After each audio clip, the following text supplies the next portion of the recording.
AAA has a great guide to calculate the cost of car ownership, but it's based on national averages. What if we crunched these same numbers to be specific to Fort Smith, Arkansas?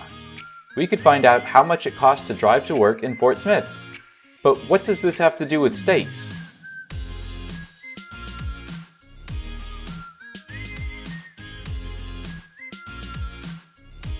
AAA and other cost of driving calculators calculate the cost of car ownership by combining 6 costs: monthly car payment, fuel, car insurance, registration fees and taxes, routine repairs and maintenance, and depreciation.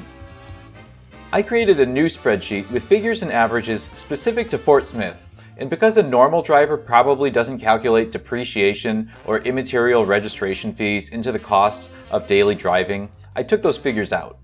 I wrote some simple formulas, and voila!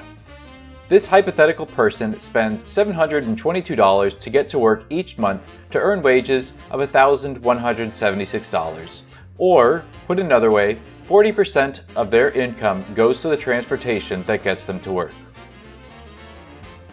The example here is based on a minimum wage worker commuting from Sallisaw to Mercy using a gas price of $2.79 a gallon and a $450 monthly car payment. Of course, everyone has a different commuting distance and a different monthly car payment, so this is just an example. But what takeaways can we learn from this spreadsheet? First, if you're just talking about getting to work, the cost of driving in Fort Smith for this person is about $4.36 an hour. If you're an employer, you should at least be aware of this expense that your employees are paying out of pocket for your success. And if you're like me and you're looking for ways to improve your business, I would argue that you can increase employee reliability and retention by mitigating this cost for them. And if you're looking for some ideas on how to do that, keep waiting until part 3. Second, if you're a consumer who buys goods or services in Fort Smith, this cost of transportation is baked into the cost of everything you buy. If it takes 15 minutes for one person to cook a delicious steak at Texas Roadhouse, about $1 of the price of that steak is just paying for the cook's drive to work. Third, if you're an employee, every time you fill up your tank, you're literally converting your money into a substance that vanishes into thin air.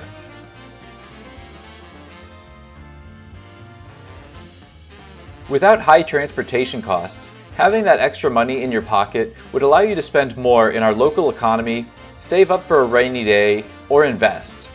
Investing doesn't have to mean Walmart stocks. It can also mean investing in yourself by paying for online accounting classes, visiting the dentist, or getting a gym membership. These are 3 luxuries that many people in Fort Smith cannot afford to do because of financial or time constraints.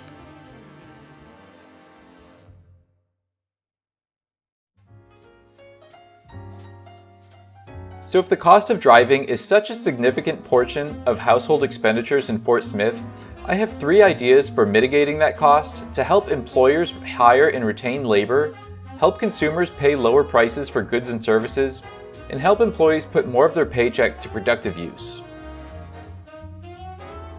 Number 1. Put businesses next to housing. Most people would prefer a shorter drive to work, but they usually blame their commute on a lack of roads or too much traffic.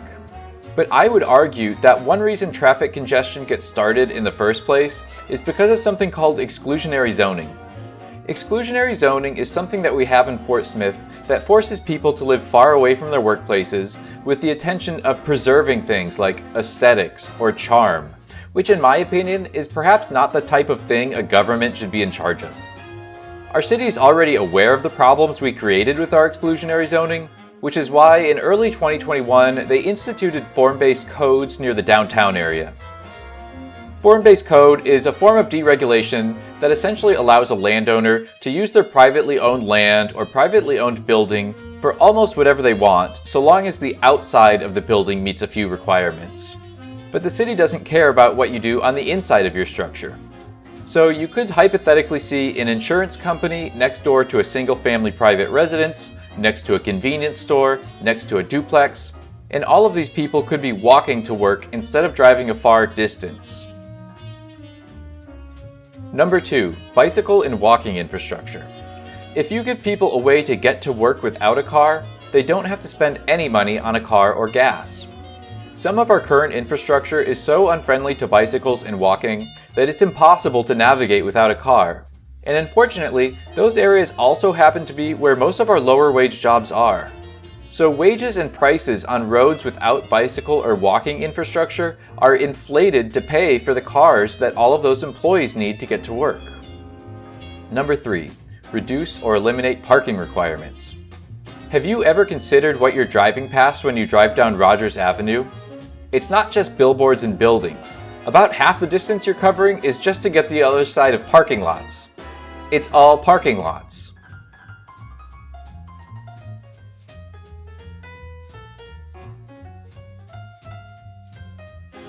So one reason you need a car to get around is because other cars are taking up so much space. One way we can mitigate this is to put some of these empty parking spaces to better use, but we're often restricted because of something called parking minimums.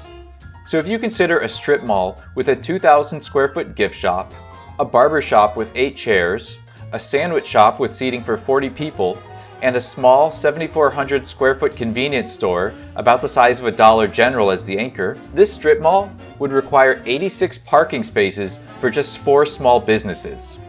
As a result, Fort Smith has a glut of empty parking spaces that cost us extra gas, extra time, and even extra money to pay for their infrastructure maintenance.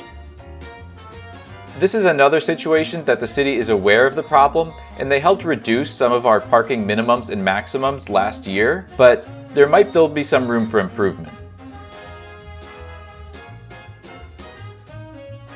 It's universally acknowledged that higher gas prices are a barrier to an improving economy.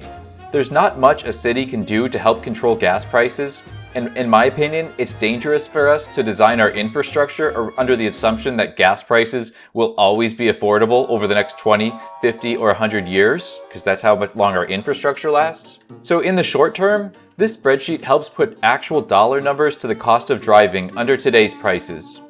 If you'd like to know how much it costs for you to drive to work, leave a comment below and let me know your vehicle's fuel economy, your monthly car payment, your monthly insurance payment, and the distance you commute in miles, and I'll reply with the cost that you have to pay to drive.